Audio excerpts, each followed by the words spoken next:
First reading, Hebrews chapter 4 verse 1 to 5, 11.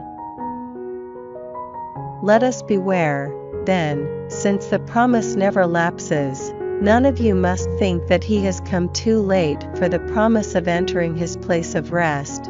We received the gospel exactly as they did, but hearing the message did them no good because they did not share the faith of those who did listen. We, however, who have faith, are entering a place of rest, as in the text. And then in my anger I swore that they would never enter my place of rest. Now God's work was all finished at the beginning of the world, as one text says, referring to the seventh day. And God rested on the seventh day after all the work he had been doing. And, again, the passage above says, they will never reach my place of rest. Let us, then, press forward to enter this place of rest, or some of you might copy this example of refusal to believe and be lost. Responsorial Psalm, Psalms chapter 78 verse 3, 4, 6 to 7, 8.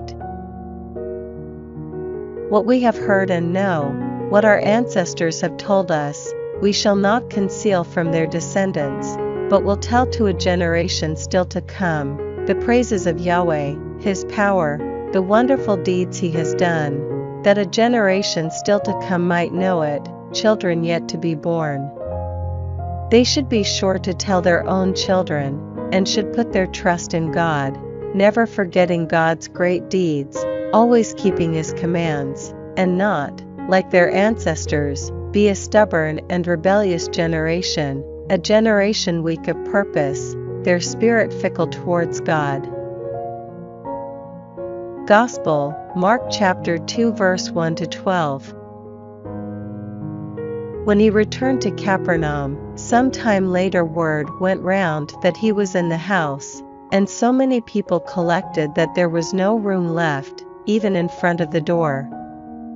He was preaching the word to them, when some people came bringing him a paralytic carried by 4 men, but as they could not get the man to him through the crowd, they stripped the roof over the place where Jesus was, and when they had made an opening, they lowered the stretcher on which the paralytic lay.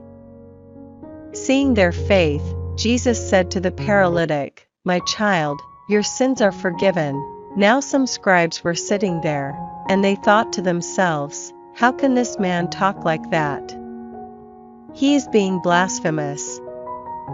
Who but God can forgive sins?" And at once, Jesus, inwardly aware that this is what they were thinking, said to them, "Why do you have these thoughts in your hearts? Which of these is easier, to say to the paralytic, 'Your sins are forgiven,' or to say, 'Get up, pick up your stretcher and walk'?